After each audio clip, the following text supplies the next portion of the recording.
Ladies and gentlemen, welcome back to Crime and Entertainment in collaboration with Taking Action with Chris Colombo and, of course, our guest of honor, Bill Cutolo JR. And Anthony Conover. Yeah, we're changing the thing behind us. He's going to be sitting next to me. Anthony's getting full bully. Go ahead.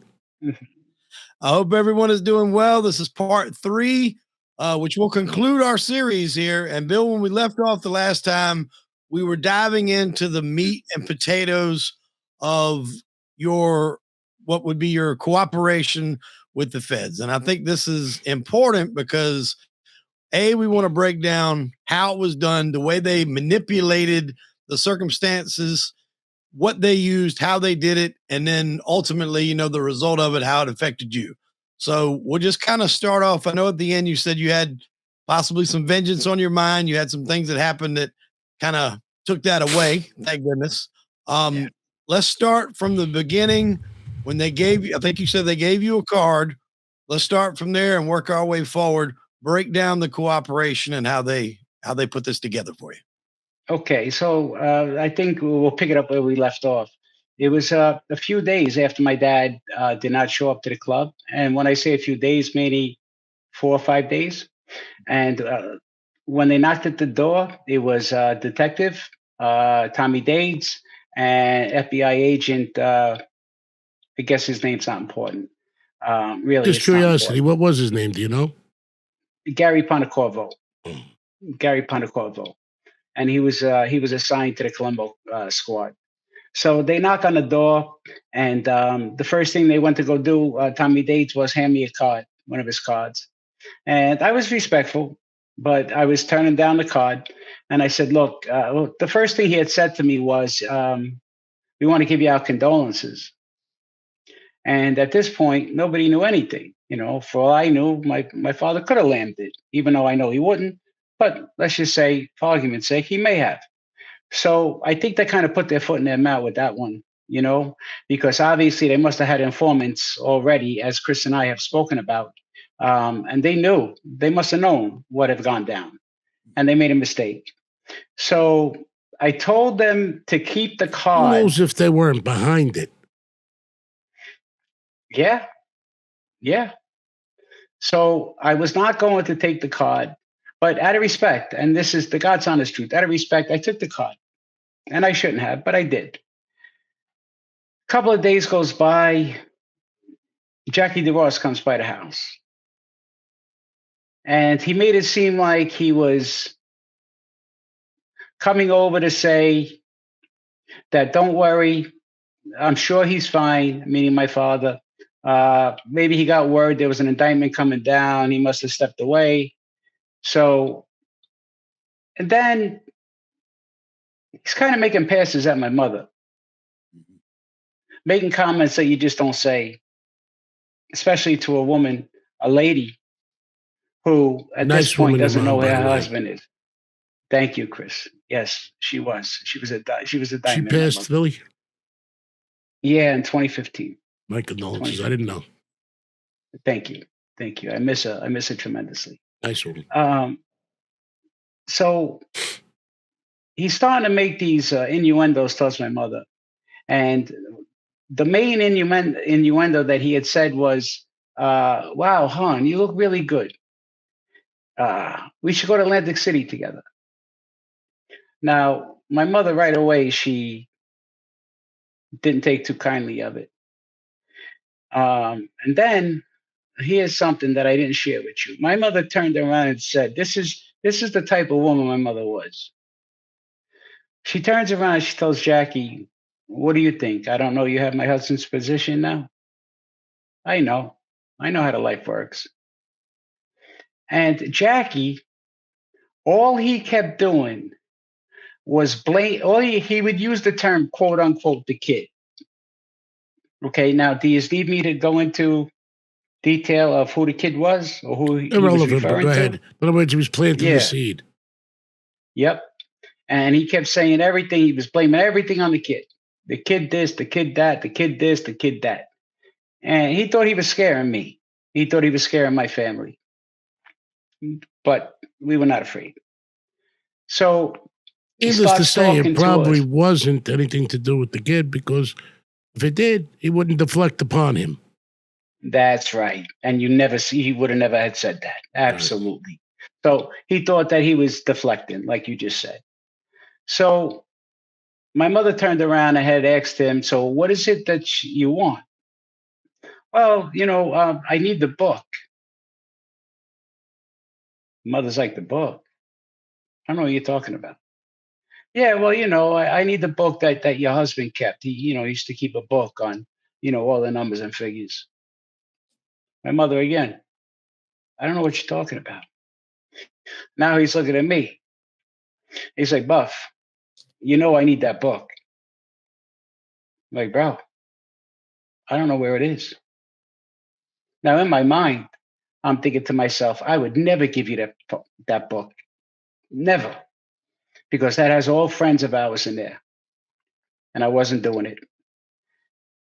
He never came across and said, maybe this would have changed something, Christopher. Maybe, let me ask you. Had he would have turned around and said, I don't need the book. Whatever the numbers are every week, I'll make sure that it comes where it needs to go. And we'll make sure we take care of your mother along the way. If, in fact, my father was not around anymore. But that didn't happen. So what is the question exactly to me? If you think he would have said that to me, do I tip my toe in that pond and say, can I be honest with you? I can't understand absolutely, please. I can't really understand why you did. You were brought up properly. You're not a heartless person, You have compassion, empathy for other people's things, and you know it's a wrong route to take. And other than your outrageous temper, it gets the best of you. For the life of me, I can't figure out why you did it. It was myself personally. I understand he made insults towards your mother, but I think it was about money. I think he was dangling the carrot because she liked the slot machines. Yeah. The searching of your house is a little irregular, if you ask me. But to me, I'm sorry. What you did is never an option, and you can't honor the dead by dishonoring them. And I think you brought up long enough to know that. And your father was an honorable man, is an honorable man. I still treat the dead as though they're with us because they are. And I for the life of me, can't understand it. It's been, I don't know, 26, 27 years since we've spoken. It's a public venue. I have no problem with that. I don't know what you accomplished by it, but I don't know if you were traumatized, PTSD, give it a name. I don't know. But listen, you and I both know that it's wrong under any circumstances. There are no excuses. Yes. There's no excuse. It doesn't matter. I can't. It does not matter. If you told me, quote unquote, my boss was trying to kill me, I don't care. That does not give me the right to go and talk. Only you know why you did or did not do something. So for me to analyze it, I don't think I do. Well, I don't think I do. I don't even know what you accomplished. Just out of anger. Yeah, but and when you go for revenge, you dig two graves. Well, if you say, look, yes, you told me that, and I've heard that before. And revenge is a dish best served ice cold. May, and I don't want to speak out of school, but if I may answer that question, it seems like the feelings that you had toward your father, obviously you two were close, you loved him to death. And then now you've already got an idea something's not on the up and up. I don't think, regardless of what he would have said, I don't know if it would have changed your mind on the course you took. I don't. That's just my personal opinion. I think something had to happen. I think in his mind, he had no safe haven, emotionally, physically, or financially. He wasn't giving a way out. No. I think that's what he drew that conclusion. And he justified, and he knows better. I know he does. And I think that's what this podcast is about. But the point is, I wouldn't belabor that issue. The point of the matter is, whatever the reason was, he's sorry he did it. I mean, I don't have I can't there's certain things you can't make go away. You can't relate. Yeah, you No, can't relate. There's to things I this. can't make go away. And That's it's not right. that I can't relate. I detach. You know? Yeah. You may Well, that's just what makes this interview so unique is the fact that you are apologetic and you know you did wrong, and it's the you're reason he's setting here. it straight. Yeah, you're setting it straight. What I would like to Okay. know more into the insight is how he was manipulated because everybody had an agenda with him except his agenda. I got it. He's concerned about his dad. He just want to know where he was. I think he Yeah. knows in his heart his father died. But I think as things turned out, he still, to this what day, was said to can't me, put the blame on who killed them other than the stool pigeons. Now, who held their leash? Their stool pigeons. Could have been the government. Could have been anybody. Yeah. And I think part of your sorrow is that, people got convicted of it and you're not completely sure it was all of them or even most of them. I don't want to say that because this would be a cop-out. I don't want to say that I didn't feel like there was another way out because there's always another way out. Well, all you had to do was Now, knock on my door. I would have What kept my you safe. future, I know that, brother. I know that now. I should have realized it then. Yeah. But the way I looked at it, it's not a cop-out. There were so many things going through my mind. And when they had knocked on the door, they had told me, you know who killed your father. You know who's responsible. And they gave the names. That's a psychological attack. They planted that and gave you names. Yeah. Yeah.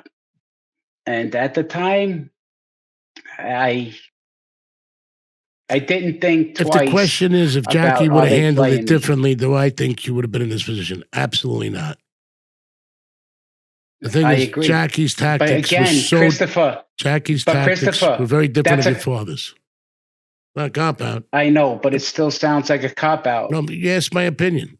I don't know if you would have handled it correctly. I don't think No. There's a problem. No. I'm not arguing your point. I think your point is very valid. What I'm saying is that I think other people are going to look at it and say, I don't care it's what other still people no think. excuse. I just think that you grew up in a world where your father was everything and you didn't know what it was like for him not to be there. I only had 9 years of my father. So whatever happened with him in the 7 years afterward, I dealt with. But, it's that option is not for me. I'm going to say it one more time. If I have a right, and it's not a criminal thing, and this is what I told the FBI because they've tried many times. I didn't even tell them the worst stories to think they could flip me. And, they had me in dire straits a few times. And, they had me up against the wall a lot of times. I faced life at trial, waited 5 years under house arrest to go. That's torturous. And shut down businesses on me. I can attest to that. Yeah. Long story short, let's get to the other thing. I am, and I do believe in my heart that good people do not trade their sins to other families, number one. Number two, if I have a choice whether to be Christ-like or Judas-like, it's not even an option for me. I know that's my choice. That hurts. Yeah, no, I don't mean to hurt. That's my reasoning. No. I don't mean from you. Yeah. I mean the verbiage. So the verbiage is very, very much true.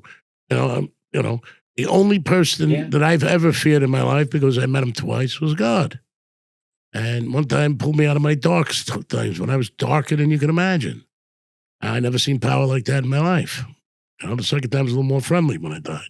First time he appeared, I called him out to a fight. I was never abandoned him. I just wanted to fight him. I didn't have the guns. You ever think your arm's not too short to box with God? Well, not even an argument.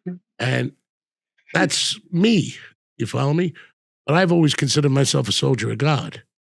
I do what's right. If that has consequences, I accept them. And not everybody adheres to those philosophies, but you were raised with them. I know that. So I think you were traumatized, had fear of those that were close to you, and I think you got paranoid. And I think your anger upset you. I think that you had zero options available to you. And that option you did take shouldn't have been an option, but I think the FBI knew you the way you were. They played it like they should have. in the way they are. And I think that Jackie dealt a bad hand to you the way he played it. That's my opinion. Now, I don't know. I'm assuming what you're telling me I is true think the because you've never lied FBI to me. wanted me to go out. I think they wanted you to go and kill somebody and own you and move you up through the ranks. That's what I think. That's right. Yeah. That's what I believe. I think they were It aiming seems at like a yes. perfect storm with everything, like you said. Yes. Yeah. It seems like it's a perfect storm. And so, Bill, let me ask you this though: they already, like Chris said, they're psychologically having and in that psychological thing, had your life been in real damage, danger. It's almost wait. Let me just say this: had your life been in real danger when they came to the door, they now, mind you, I'm a little convoluted at the time. Yeah, when they came to the door, they would have told you your life is in danger. They have to. They didn't take that approach. They took the approach that your father's dead. And you know who did it. No. Now, they're reinstilling any paranoias in your mind or any safe havens. You follow me? Now, if your life had been in danger, they're obligated to tell you that. Yeah. So I don't think your life was really in danger. I just think that your paranoia was even more amplified by, a quest for money. Now, had the kid died anything to do with it, I don't think Jackie would have been throwing his name around. No, I'll be honest with you. I got to disagree. Paranoia really didn't play a fact, Christopher. No, because paranoia. The way I kept looking at it was... No, paranoia that the people that are talking to you are your friends. Oh, I see. Not paranoid that somebody's going to get you. I see what you mean. You're coming across as my savior, acting in this way. I'm paranoid of the way you're conducting yourself because it's a complete 360 of how your father would have handled things. Absolutely. That's what I'm saying. Had the shoe been on the foot, your father would not have handled his children the way he handled you. Because that was the paranoia. Oh, I said, so walk us through that. After that visit, they plant that seed. What's next? Now he's in the house. He's pulling these moves. On his way out, as he's walking around the house, what do you mean trying to make believe like the house. The house? Huh? What do you mean knocking around? Like just knocking on the walls, tapping on the floors. Yeah, like he was looking.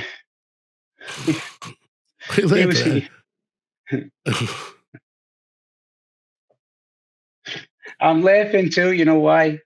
I mean, he was looking for the escape hatch. What was he looking for? But the thing is that the reason why I'm laughing is because as he's walking around tapping and banging, it's kind of like that game I said when we're kids. Oh, you're hot. Oh, you're cold. So as I'm walking around the house with him, like I'm kind of chuckling inside, being like, bro, we're close, So after that, my sisters were a little angry. My mother was they were home when he was doing this? I'm sorry? They were home when he was doing this? Yeah.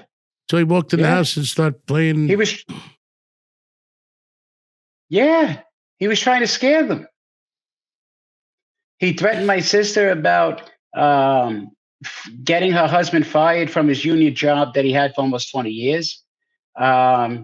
He kept saying the kid this, the kid that, don't say this, don't speak to this one because the kid said this, the kid said that.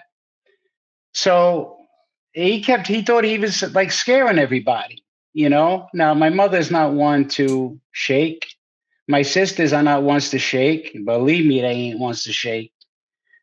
So now, as he's there, my mind starts thinking.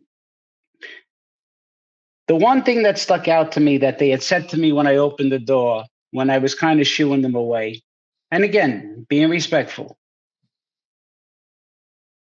they said, if anything happens to anybody out there, from here on out, we're coming to you. I said, what are you talking about? Why would anything happen to anybody else? What are you talking about? Probably had your house bugged. Again. Well, I guess they had informants. They must have known, or so they thought, right, Christopher? Because what they had told me was They killed your dad on a boat and they threw him overboard. That's what they And told that's me. nothing even close to the truth, right? Not even close. They told But you that then or later? I want to say this had to be maybe right after I returned their call. Okay. After I returned their call. And I'm like, wait a minute. So basically, you guys are telling me you know. And that's what started to fuel me to get me more and more angry. I'm sorry. No, I'm sorry. I did not call them till after that. Till after that. Because now I'm thinking to myself, okay, you go out and clip this one or clip that one. What are you doing? You're throwing your wife and kid in the street. You don't even know if you got it right at this point, you know? And with that narrative, they really kind of open-ended giving that to you because there's no way for them to prove it. Because had that been the case, there is no body, there's no way And to prove it. And so they're just setting you up at that point. And you don't have to come talk to me. Correct. So now I'm angry. I know that if I start going out and taking matters into my own hands, it's not good for anybody. And I knew that I was going to be affecting other families that I felt didn't deserve it because I already knew what my mother and my sisters were going through. And it didn't sit well with me. There was a lot of things. There was a lot of things that started to play, you know, Yeah, but with like that, taking a life. with that kind of thinking, how could you trust those people, or what was your game plan with them To that went find astray? him. So you were never cooperating to put anybody in jail. Nope, Christopher, I swear to you, and I don't swear on my children, so I'm not going to, but I'll swear on everything holy to me. I wanted to use them because I knew that I was not going to be able to find. I just wanted to bury him properly. That's all I wanted, was to bury him properly. So I figured I could use them. I'm like, I'm not going to give up anybody. How did that work out? Yeah, well, here we are. We found them. Listen, when people mix lies with the truth and they can't be trusted, at least an enemy, you can see him. Enemy within, very tough one to deal with. And they only have one agenda, and it's not good for anybody but them. And what they consider good, I do not. So go ahead. So what happened at this point? Bill, the first time. So your deal with them was that you wanted to help your father. Right? Go ahead, Wade. I don't hear you. I just want to find them at this point. Okay, I just want to find them at this point. So how did it progress to the point that you're in Arizona or wherever the hell you are? Okay. So we set up an appointment. I go meet them. Actually, I just went to go meet the detective, Dates, because like I said, he knew me from Brooklyn. He pinched me a few times. I went down there to meet him. That's always the standard and he of had a good asked relationship. me what I wanted. Yeah, yeah. He made it seem like he was being a brother to me. Yeah. And they had asked me what I wanted. And verbatim, I said to him, I don't want nothing from you. I'm like, that would defeat the purpose of what I'm trying to do. I just want to find my father. That's it. I'm like, don't ask me about my friends because I don't know nothing. This verbatim, guys, verbatim. I'm like, don't ask me anything about my friends because I don't know nothing. Did you testify on anybody? You didn't testify, right? Nope. Did you put anybody in jail? Nope. Well, what was this whole facade about? Other than finding your father, and how did they deliver from not delivering your father to the point where you're in the situation you're in? Now, they don't care. They don't care. They knew that whatever stone that I turned may have turned a stone or other stones for them to get other people to cooperate. And I think did that happen? Look, Christopher. Did that happen though? I don't know the background. It did happen, but whether to say it was because that I got the ball rolling, I can't say. I think that those guys just flipped and because they didn't want to go to prison. What guys flipped? That Dino Calabro, Don't know. Joey Campitello, the kid who dug the grave. Don't know Calabro's the one who confessed. Yeah. So they could have been informants for all through the whole intent and purposes, thing. But they could have been that's right. informants through the whole But thing. for yeah, and if we want to split hairs, it's like we said. Did anything Allie you and tell Jackie them were lead nowhere them around. to those stool pigeons? I'm sorry? Did anything you did lead them to those stool pigeons? No. So I didn't even know that was how cat. could you have gotten the ball rolling? Because you told me in the last podcast that you didn't know that it was them till another informant told you later on and after it went to trial. So what is it that exactly you accomplished? They made this deal, and what did they do to you for making this deal? That's, I think, what's pertinent. Like I said, I did not want to take any money off them. I told them to leave my mother alone. Whatever money she finds, it's hers. Her house is hers. And I'm not testifying, and I'm not wearing a wire. But you Those did were wear a all wire, the things that I correct? said to them. But you did wear a wire, correct? This is the point that we should try to get out there. This is how they get people. In the beginning, they try to make like they're your friend. Would you recommend what you did? We're here to help you. Would you recommend what you did? Absolutely not. Absolutely not. Not in a million years. Not in a million years. I would tell somebody, go out and find your own father first. Do it yourself. So you felt That's they just me misled being you? straight up. Thought they didn't give a shit about you, your father, your mother, or your sisters? Nope, they did not. They did not. Is there stories I'm curious, behind Chris, that support that? What they did? I mean, what is it exactly? What I supported? Yeah, but what did they do that made you believe that? Just telling me that who they believed did it and that we would find my father. Now, this went on, brothers, this was supposed to be maybe a month or two, maybe 3. This went on for 18 months. Okay, so that was my question real quick, Bill. It's kind of a two-parter. You say that it sounds like you were trying to secure your mother's financial stability with saying whatever she finds, she keeps, the house is hers. Yes. And you said you're not going to testify. And you say you're not going to wear a wire. But you eventually did. What is the time gap between when you say that to when you do it? And how did they convince you to do it and why? If I can remember the time frame, I don't know, maybe 5-6 months. And what they said is that whatever information that I was sharing with them about who might know what or who may have said what to me, it wasn't pertinent. So the next thing is that, hey, we have to figure out a better way. Did they tell people that you were informing? How did it come out? It didn't come out until I was off the street. It was in the newspaper, I think on page 3. I can remember. So they leaked when it came out. Yeah.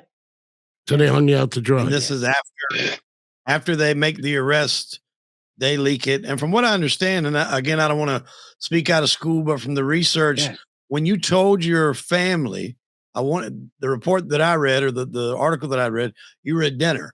And when you told them what happened, even your family was not very pleased at that decision. It was Thanksgiving. There was 1 or 2 of my aunts that didn't care because they wanted their brother. Right. My mother was upset because I didn't tell her, meaning she probably would have talked me out of it. Right. Any rational so she was upset about that. That's right. And my sisters were not happy because it was uprooting them. And rightfully so. They, you know, So they took your whole family and moved you? my sister had a family, and Everybody went? yeah, You got to remember from 96. yeah. What In year the did beginning, what year did your father disappear? 99, You got to May remember, 26th. my daughter was 90. born in 98. My state RICO started in 95, and they hit me with the federal RICO, and then everything didn't end until 2010. So I was pretty caught up with my own situations. Wow. You know, I was back to back. I mean, I was under indictment when I got married in 96. That's a story for another day. Yes. So yeah. But they came at me hard, hard. And they thought they had me packaged off. But this is not about me. So what I don't understand is, and you think they misled you, the FBI? Or you think they Yes. manipulated you? Both. You misled me by telling me they threw my father off a boat. Right. Which, not true. And then you used me. That's right. And you used me to keep pushing me and pushing me. And they kept poking and prodding me to get me angry. They would keep saying Which is things not very about hard to do. Jackie or yeah. And they just kept inciting me more and more. And again, this is not an excuse for all the people that are going to see this. It's not an excuse. Being angry and making a decision that not only affected your life, but it affected so many other people around you. So what you're saying is, and I'm not. I don't mean just what you're my basically just saying my is family. all these stool pigeon bastards say they're doing it for their family. It's a selfish lie.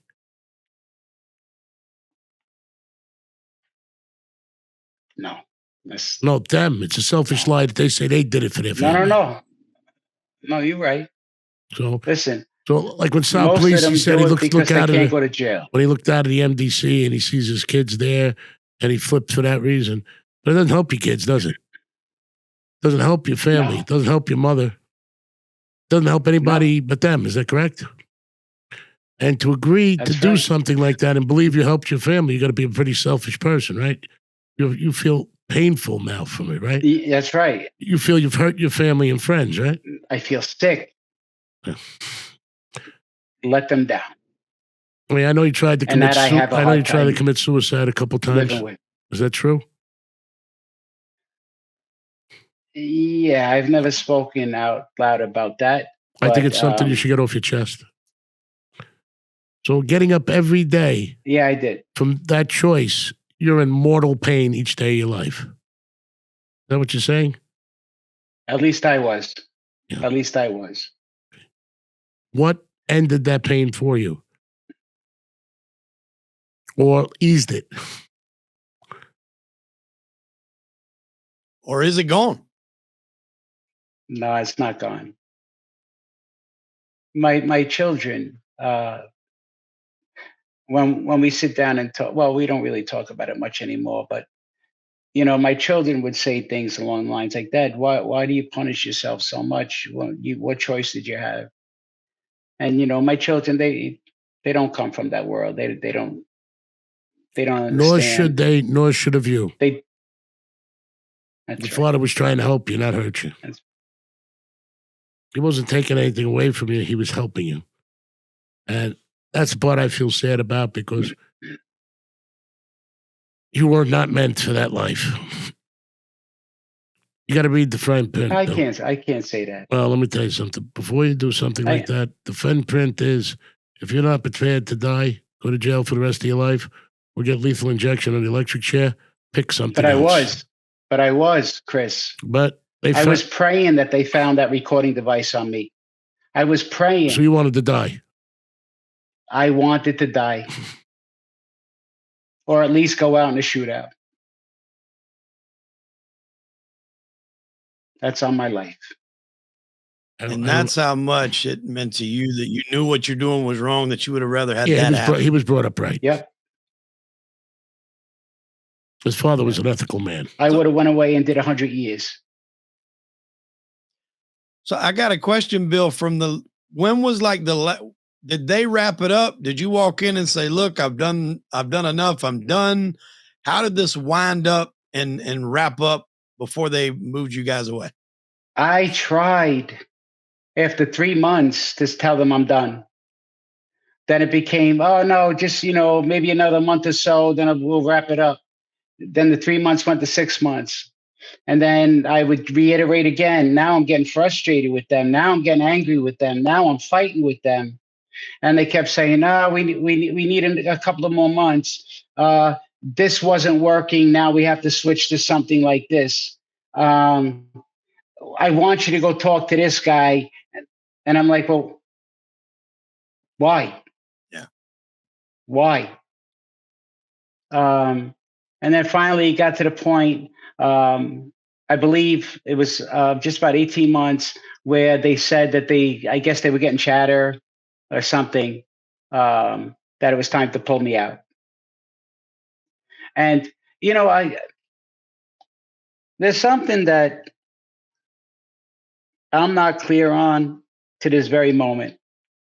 Now, I don't think it really matters, but I really didn't understand, and Christopher could attest to this only because I asked the question the other day. Um, the difference between, when you look at paperwork and you see CW in parentheses versus CI, and the way they had me down was CW. Confidential And witness. Christopher explained it to me the other day. But at the end of the day, it's the same thing. There's a C in front of it. So for those that may not be picking up on those lingos, because I don't know how much people are, understanding of that terminology. I'm assuming it's cooperating witness versus cooperating informant. Correct. Okay, so Chris, to you, what is the difference? Well, I had victims in my case, but they weren't cooperating, but they weren't victims. So that's hurt them when they went to think. Actually, their testimony helped me. When you're a confidential witness, they plan to use you to be a witness. Confidential informant, he's not putting anybody in jail. They're informing to put people in jail. His deal was that he was going to go out and gather information to find his father. And somewhere along the line, they were trying to use him to put people in jail for that. And the story that they handed him is not a true story, so they can't say it's an informant because he did not give them the information. They gave it to him, and it was a lie. Now, I've never read the paperwork or the case, although I did cry. Which explains why they kind of dead. Yeah. I loved his father unconditionally, without a doubt. And we had a very good relationship. And I think as good a relationship as you could have with him. I mean, I was one of the few people who could break his balls bad. I mean, we had a lot of laughs. But we were very, very close, and I liked him a lot. And, I used to play lawyer for Billy all the time when he was in trouble, and Billy didn't know that, but his father did. And his father started getting paranoid why I was sticking up for him so much. He was just a kid. He couldn't see the trees from the forest then, At the flaw in Billy's characters is his temper, and it's always gotten the best of him. And when I mean the best of them, I mean sometimes go a little too far, or things can be handled the other way, and it takes them a long time to calm down. Most people with quick fuses usually recover equally as well. He's got both a long and short fuse at the same time. So he'll get mad very, very quickly and then stay mad for a month. I mean, he can be angry for a month. There's got to be anger issues in there, but I'm not a shrink. I don't care. But me, if I get angry, once I let it out, it's over with. Usually some people, but I'm really mad, I'm quiet. He has both of those anger issues going on simultaneously. And I think it got the best of him. And I don't know. I don't know if he testified. I don't know if he told them anything because he didn't know anything. So I think he was a witness, not an informant, because I don't think he knew or heard his father. I don't think he actually ever knew anything, and I think they just threw him out in the ocean to see if they could disgrace him and make him go to work for them for longevity. And if he gets killed along the way, they arrest the people that killed him. I think they were hanging him out for bait at some point. Yeah, they're winning. No. Yeah, they're winning either way at that point. And Bill, that's kind of a good segue into that question. Is now that they're wrapping it up, do they try to get you to testify? What is their play after they decide to pull you out? What do they tell you? They wanted me to testify. Against And who? Yeah, but you would have had to lie. Is that I correct? believe it was going to be Jackie. But you would have had to lie if you testified, This right? is what happened. Well, let me. We were in a closed door meeting. Prosecutors were there. The agent, the detective.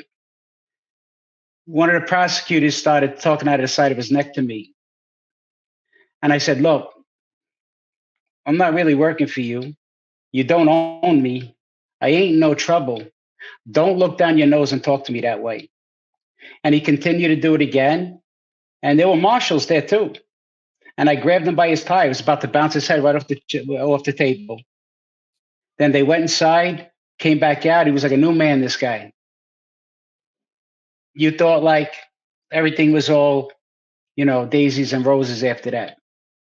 And I had told them, I'm like, look, with all the shit that has gone on over the last 18 months, if you think that I'm going to take that stand and lie for you people, I said, I don't give a fuck. Oh, sorry for cursing. That's all right, Dong.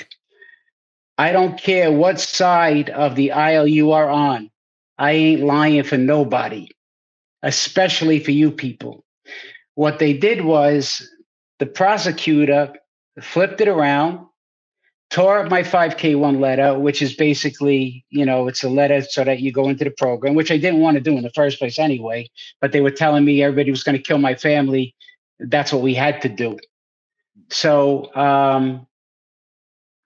I wound up But you kind never of had wigging any out threats on or them. anything, Bill, right? And Bill, after you went into after you went in or out of the program or after this, nobody ever threatened you, right? You never had any problems. No. That was all FBI none nonsense. At all. Matter of fact, I would still talk to some friends and they would be like, Bill, you're not in the same crayon box as these other cats. And I'm like, look, for myself, I can't separate myself from other people that It's a very, very mature approach. I said, yes, I volunteer. Well, it is what it is. I volunteered to help find my father. It's not like they came, knocked down the door, and took me out in handcuffs and said, this is what we need from you.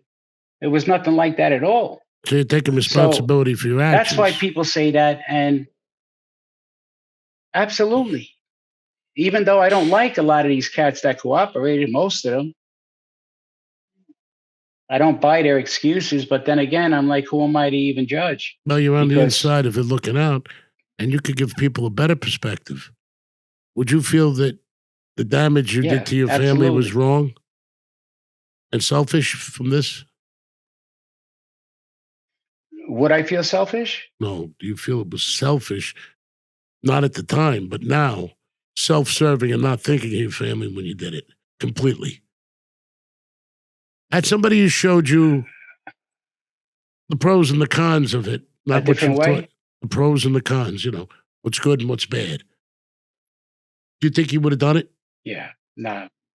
Do you think the effects have been good on your family? No. You think the effects were good on your mother? No. Okay, your children? No. Your wife? So, my wife. Do you feel that these informants that are out there saying that everything's everything and the world's a beautiful place, that after they become stool pigeons, they say they leave, after they put their friends in jail, after they change, and they did the most horrific of crimes, you didn't do any crimes. Do you think their perspective is right? What they're showing? They didn't have me, do you think their perspective, that what they're showing on the internet and on podcasts and other things, do you think that they're telling the truth of what they feel inside? 99.9% of them, no. Okay. And when they take no remorse from the people they hurt, like I don't even want to give them knowledge of it. I mean, Michael don't even admit he's a stool pigeon, but he is. And, I warned him once before and I warned him again. You're talking about my father, if you're going to tell the truth, tell it. He doesn't tell the truth, okay? And he makes himself a lot more than he ever is. Do you ever hear Michael being hailed as anything on the street? I mean, the father, we loved him, right? Without a doubt. Yeah.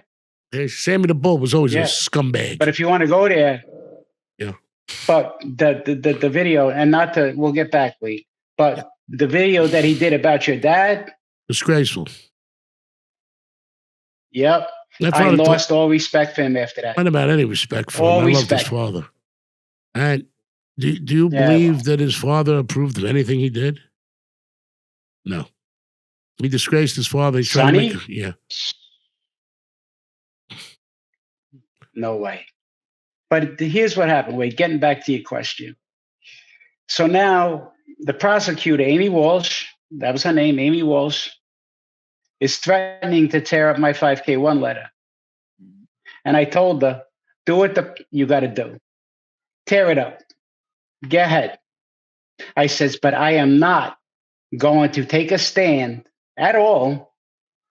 Furthermore, to lie for you people. So what she did was she calls up the New York Post and gives an article to this woman by the name of Katie Cornell Smith. I believe the article was back in, I don't know, it had to be maybe 2001. I'm sure people can find the article.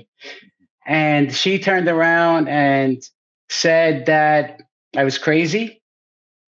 They were afraid of me, that 2 prosecutors and agents ran out of an office. I'm paraphrasing a little bit, because they were afraid of what I was going to do to them.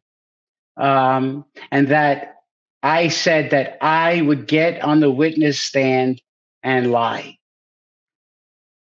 So she spun it all around because, bro, we'll talk more because we need to figure out a little bit of a legal parameter here. But I think I mentioned it to you a little bit. So she didn't want any of that to come out. So seemingly, from what it looks like from my perspective, they know you're not going to play ball and lie for them. So they have to spin the narrative that you're this, forgive the term, this wild man, this wild guy, wild Bill, and you're not. They were so afraid of you, they had to cut you loose. And bro, they were even telling guys that I was going to testify against them, that I almost committed whatever you call it when you kind of screw up a case. Perjury or something along those lines? No, not perjury, like obstruction. Oh, obstruction of justice. Yeah. So there was one cat setting you up to get taken out. I don't know what they were trying to do. They were trying to get guys to take plea deals, telling them, because a lot of the guys, they're like, oh my God, we grew up with Junior. We don't know what he knows or what he thinks he knows or what we may have done or didn't do. You feel me? So they're using the threat of that to try to get them to roll, even though you weren't even going to do that. And I got on the phone telling them, I will make phone calls and let people know you're lying. You're telling people I'm going to testify against them so they take plea deals. There was one kid that he jumped at the chance to take the plea because we were close, me and this cat. And it was only 2 years, but it doesn't matter. If it was 2 minutes, it was too much. Right. You just lied to him. You just lied to him. So I can't believe, I can say this. I can believe that after all these years, after seeing guys like Tommy Dates come on and make believe like he's some sort of a hero with all the awards that he's gotten, that guy is no good, man. The guy is no good, He's Tommy a liar. Dates, a detective? Oh. Yep. People are going to ask why I chose to do this podcast. When I went into YouTube, Anthony will tell you, I don't even know how to work social media, right? He does it for me. So when you say I got a friend or I answered, it's not me. Correct? All right. I got a flip phone. It's nonsense. Knowledge is the greatest commodity of the world if you're getting the truth. At least when you read a book, you know who the author is. Now, these people are trying to change history. The problem I have with 99.9% of them, they've murdered people who didn't deserve to be murdered. They've taken the best of it. They've abused women. Almost every one of them has women issues of being abusive. Is this correct? Okay. Yeah. They've raped. They've pilfered. They've done it all in the name that they thought they were an honorable man. Michael, is a stool pigeon sheep in shepherd's clothing. Imagine not being able to go to your father's funeral. You know, I went on, I didn't even know the whole story. Almost had me convinced he wasn't a rat, but he's a rat. No doubt. And he makes up stories about Joe Colombo. He wasn't his mentor. Joe Colombo told him to stay in schools. It didn't help his family. I know what my father did for Sonny's family because Sonny told me. Michael has no knowledge of anything or anything on the street. He sets himself up. He's not a pimple on an honorable man's ass. You heard what I said to you?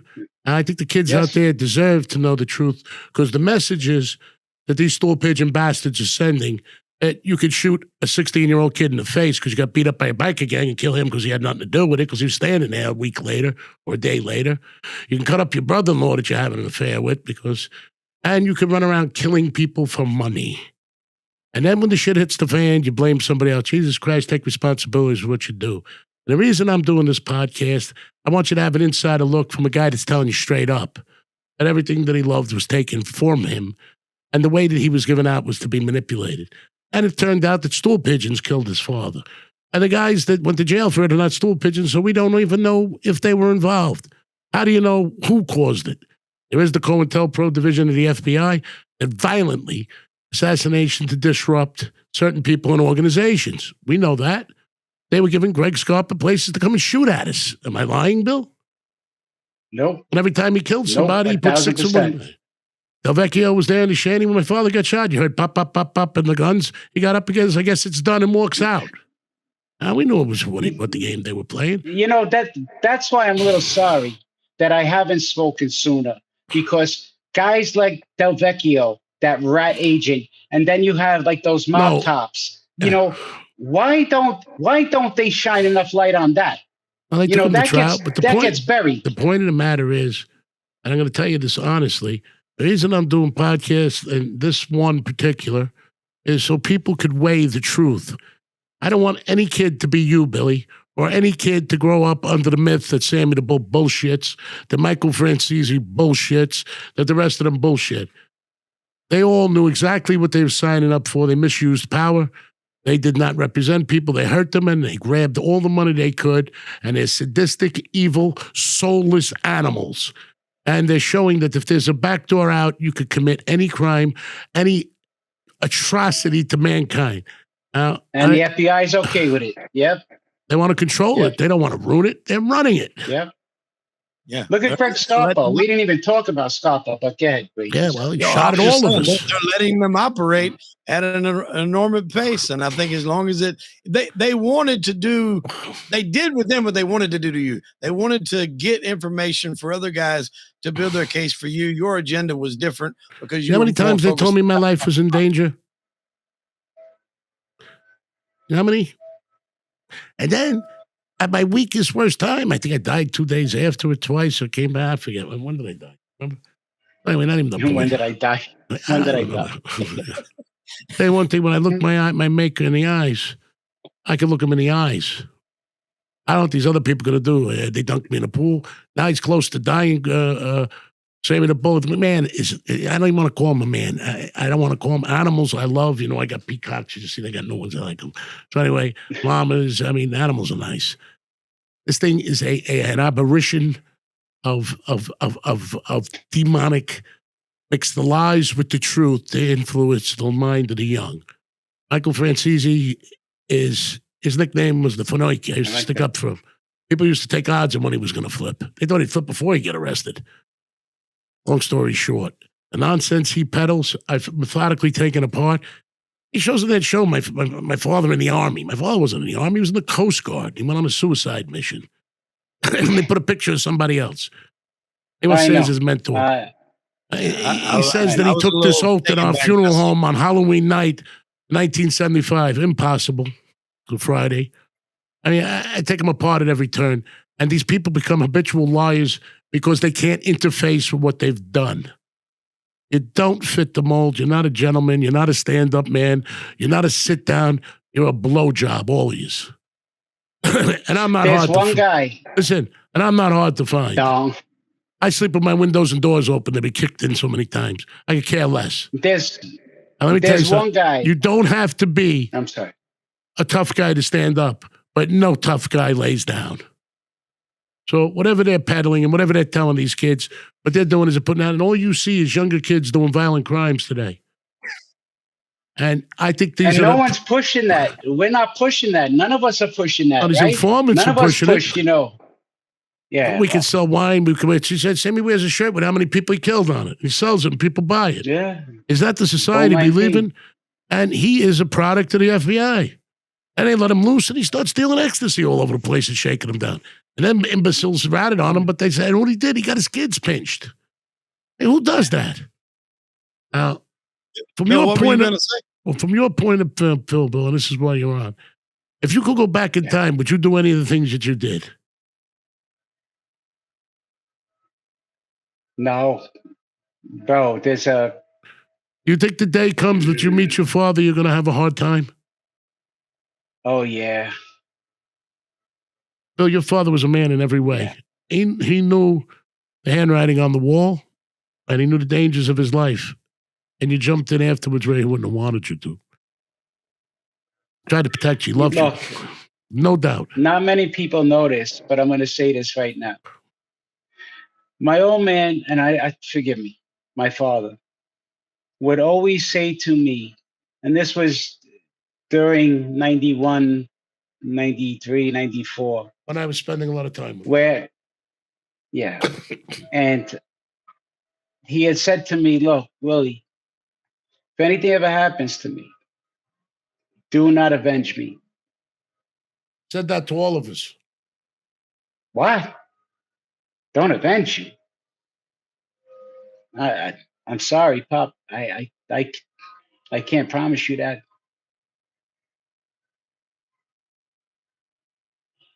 He's like, I'm not asking you.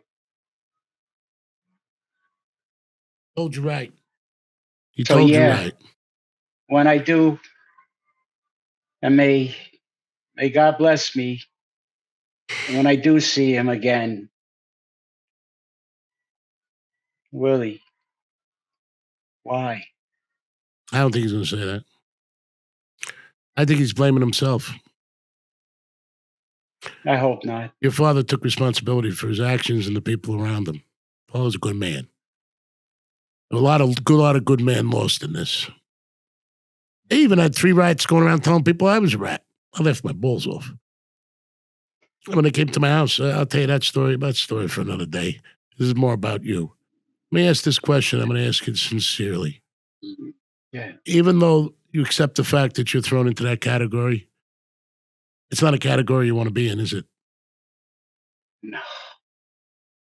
If you had advice to give to a young man out there, what would you give him? 2 things. Stay out of the street. And if you do somehow get mixed up in some Mickey Mouse shit, take your time. Take your time. Would you advise them to do what these people do? No. Why? Absolutely not. Because there's not a good outcome, not for you, not for your family. And then you're hurting dozens, if not hundreds, of other family members, of other people that have nothing to do with the street life. So on every level, it's like I know this is a little different, but me raising my kids my whole life, they've come home from school. We got in trouble for this, and my teacher asked me, who'd you do it with, or who? And I still tell my kids, never tell on your friends. Never. Tell the teacher, I don't know, I didn't see it. Don't do that. I never forget when I was in jail, right? They tossed the cell, and I was with a guy. He had a shank. It was his. So the cop said, he's both go to the hole, whatever, both get hit for it. Yeah. It wasn't mine, but guy says, Columbo, is your shank? And the answer, you know whose shank this is? And the answer, as the guy says, whatever his name was, is your shank? Not mine. I looked at him. There only 2 of us in here. It wasn't mine. Yeah. Correct. But he was content for me to go to the hole. It was his. I didn't tell him. They want to take his word for it. Rat, stool, pigeon, bastard, be my guest. Follow me? But I'm not, my soul is not negotiable. Follow me? And it never will Bill, be. I got a quick question for you. You were fixing to say something a little bit ago when you said there's one guy. Do you remember who you were going to talk about? Oh, one guy that I don't want to say I make an excuse, but I can relate. No, maybe relate's not the right word. There's one guy that's on YouTube, and I consider him a dear friend. And we've spoken, and he flat out told me there's no excuse for what I did, Bill. And this guy did 10, 12, 15 years. It was for a crime he didn't commit on top of it, and involved in the life. But when he explained to me what the reasoning was behind it, and I think I shared it with Christopher the other day on the phone, it's like kind of like Joey Molino turned around and said, "Hey, it's no excuse. So it's no excuse." I want to wind this up with this question. You do eventually. His name is Dom. His name's Dom. Dom Yeah. Scali. Yeah. You do eventually. Do they come to you and tell you that they found your father's body? No. I found out about it in the paper, right? I believe it was 2008. Yep. I found it online. So they didn't even have the wherewithal to fucking come tell you that. Nope. Okay, so my question is this, and I think Christopher will like this. The two people that went to jail for your father's murder, who were they? Valley Boy Persco, the kid, yeah, Junior, and Jackie DeRose. Can you sit here right now on a percentage basis? I know where you're going with this. And tell me, do you think they were 100% responsible? Are you 100% sure? Do you have your doubts? Because now, looking back, we all have the benefit of hindsight, right? We look back now and we see how they played you. You couldn't see it then because you had blinders on because you were focused. What do you think they got the right guys? What do you think? Because like Chris said, a lot of this is sprinkled in and mixed in with information of people that obviously can't be trusted. Where are you sitting with this right now? Let me be perfectly honest with you. As I always am, I'm very contrite. Absolutely. Ali being in jail, doing life, I don't agree with. I don't feel that it was his call or his decision or if he was involved. As far as the Ross goes, I know Chris might not want to hear this, but I believe that he was very jealous of my father. He wanted what my father had, including his wife. So you're saying if Jackie had anything to do with it, he was a lone renegade for profit? Yeah. Yep. Yeah. And that's why I don't know if people know this, but Ali Boy's lawyers had reached out to me a couple of years ago, asking if I would be willing to help him get a new trial. And I said, absolutely. If there's anything I can do, I don't know how I can help, but if I can. But what happened but you was have no solid evidence that makes you believe it was Jackie other than the way he behaved on the money. That's my question. That's right. That's right. That's right. I have originally you had good feelings that somebody took the blame. Now you have guilt because you're not sure if it's true. Yeah. Yeah. When there's informants in the mix, and I don't mean CW or whatever they're calling you. I mean, people are actually going out murdering people and working for them, or who knows when they started, or doing these crimes. Could you actually believe anything they say? Do you believe anything Michael Francesi says? No, besides that he says he loves God. I don't believe he loves God. You can't love God and act the way he does. The God he worships is different than the God that the rest of us worship. Because what happened to bearing false witness against thy neighbor? He talks about people that are dead because they can't tell the truth. I've caught him in 8,000 lies. You believe Sammy the Bull loves God? You think Sammy the Bull, could you trust him? You think he tells the truth? You've listened to him? No. Okay. The rest of them. How about these other younger comer-oners? Billy, did we ever, or would I ever acknowledge people going around hurting people for no reason and drive-bys and that No. You know, heads handed to us. Not. When gentlemen were on Absolutely the street, not. women and children could walk the streets. There were no drive-bys. There were no fire bombings. There were no nonsense. There was no drugs peddled in your neighborhoods. You left your door open. I still do. You left your door open. You were good. I still do. And those foremans don't like what I say. I'm not inviting you. Come on in. And you will lose. Not an invitation, but that you feel strongly about. Don't know what a man is because when it came time to be a man, yous never were. Never will be and never could be because you don't take responsibility for your own actions. You're like ravenous, rabid things that could pillage, rape, rob, steal, deal, betray, and then at the end of the day, it's someone else's fault, and you go happily on your way, and then you poison the minds of younger people through social media, through whatever you're doing, to make them believe that that's a life that they should be decent, upright people and be a man, not the garbage that they're peddling into these kids' brains. And I'll tell you that as a gentleman. You know, my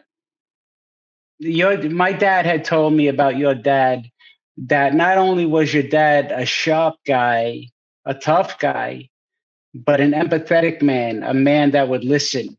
He would sit and listen. And my father, your father tried to emulate my father's ways. That's why I used to talk to these people and try to help. Yes. If there was anybody that emulated Joe Sr., it was my dad.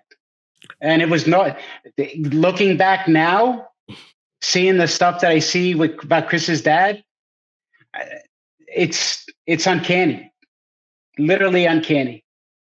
Same age, 48. Yeah. Both love to wear clothes too. Both very sharp dressers. Yeah. To tell you the truth, my father rode a horse. He did have cowboy boots and a hat, but never to the grand jury. You said earlier when Christopher asked you, you definitely regret making this decision, cooperating in whatever facet, however you want to classify it as witness. You say you regret doing it because you realized you were, manipulated by the FBI. Are you okay with the fact that you may not know 100% who is behind what happened with your father? Are you okay with that now, all these years later? It was legal precedent. Billy, let me ask you this question. So to reiterate what I don't know what comes back, you can't honestly say, and even the information that you gathered, who actually killed your father, except for the 3 stool pigeons that did. And nobody can believe what they say. Yeah, exactly. We'll mix that with my question. So it would make sense to me if they wanted you to to blame Jackie and Allie, right? And they concocted the throw the Billy off the boat thing just to lead you in that direction that they knew. It could also be safe to these stool pigeon bastards to save their ass who actually shot a very good man. Follow me? A very good man. Could be lying too. That's just it. So basically what we're saying is where the FBI leads you could be not really the truth. And the truth is not important. That's as long as their agenda is held, as long as families could suffer, as long as people go to jail, somebody get the blame, prosecutors make a big name. Is that correct? That's absolutely correct. Like, look, we know who shot my dad. We know who dug the hole because they cooperated. Right. But if they were pushing you towards Jackie and Allie, don't you think they would push them towards them too? That's right. And if they asked you to lie, don't you think they would ask them to lie? So how do we know? That's right. That's just it.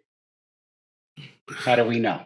So I'll ask I wouldn't be so mad at the COINTELPRO. Listen, I wouldn't be so mad at the COINTELPRO division of the FBI. They told my father they're going to kill him, and they asked him to make a deal, and he wouldn't. I can live with that. To have the doctors standing by and putting not putting the shunt in to put the things over because it was the same doctor standing by for Kennedy that operated on my father. That was the only time they could do it because we brought our doctor and stayed in the operating room with him. I was younger. I was not in there.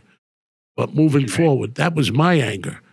Not the whole FBI, the COINTELPRO division of the FBI, but from the tactics I'm seeing, they should not cause innocent people to get hurt or dangle them as bait when they're not culpable in a crime, only a victim of a crime, and you were a victim of a crime. You lost your father. You follow me? You weren't committing crimes. You were a victim of a crime. The other little nonsense you did with numbers or sports or whatever was irrelevant. But the point of the matter is you weren't on their radar or their chart other than to help destroy your life, to use you for one of their advantages. Is that correct to say? Yes. All I'm going to say to the kids out there, and this is my motive, not to attack, I think the FBI is a very needed organization, especially in Homeland Security, one of the greatest ones that's just gotten fired. I don't agree with it. Protected our country. I know his family very, very well. I don't talk to the FBI, so I don't worry about it. And whatever my destiny is, it's my destiny, and I don't depend on anybody to save it or destroy it. And all I have to say to the young kids out there, don't be impressed with these people. It will ruin your life. And the day you wake up, and unless you're planning on being the worst creature, demon, the Antichrist, do not follow their lead. On a religious, on a family basis, on a moral basis, on a personal basis, these people are not the people should be listening to. They're cornered rats that will show their teeth and attack anything in a rabid way for either profit, power, but for they will stand in front of a bazooka for money, women, and power, but for honor and God and righteousness, they'll run away from a BB gun. They're cowards. And if you hurt people for no reason, especially women, you're a coward. If you want to have a code, women, children, elderly, handicapped, and the challenge, a good man should look out for. Should take care of his family, should defend it. But what they do is take it to the next level. And everybody asks what would happen to the generations. Yeah, the informants running the streets. That's what happened. And other kids followed suit. And they did atrocities and crimes because they were young. And they had no way out, so they became informants. No men on the street. Let me just be clear. Before Wade, you hit the next question. I'm not taking a shit on the FBI. Nor I'm not am doing I. that. No, that's right. We're not doing that. Overzealous prosecutors my specific and COINTELPRO division, a secret division of the FBI, and you can tell they're the FBI guys that not the ones that tried to flip me, not the ones that made my life miserable. Ones that arrested me were gentlemen, completely 100% through my trial. My prosecutor was a bag of garbage, but anyway, moving forward, I'd like to end this up with one last thing. Billy, if you had to look your father in the eyes now and God, what would you say to him? I miss him. I miss you. I'm happy to see you again. And if you need to bend my ear for a while, I will sit there and listen, Pop, for a long time. But you had a problem with in the past. Sorry. And you're sorry. Repeat that. Yeah. Okay. I am sorry. All right. We already know what you told the kids out there. This is not the way to go, right? Stay off the street. Nope. And whatever you do, don't leave yourself out there and do this. Stay away from those that do. All right. I'd like to dedicate this particular, and all three of these gentlemen, I'd like to dedicate this honesty and good men that died for no reason, and who knows what the circumstances or what the catalysts were. Billy's father, Bill Cutolo Sr., dear friend of mine. Joey Scopo, dear friend of mine. Very, very dear friend of mine and dear friend of your father's. And I've even gone closer with his family, Mario Curatolo. This is dedicated to very good men that lost their lives, but are men, are gentlemen, and are in the hands of God. Good luck, everybody. I hope this podcast has shed some light on the nonsense that you hear spewing from the mouth of demons, liars, opportunists, and people that you should not trust your families with, your children with, or even your minds with. They will pollute you and destroy you.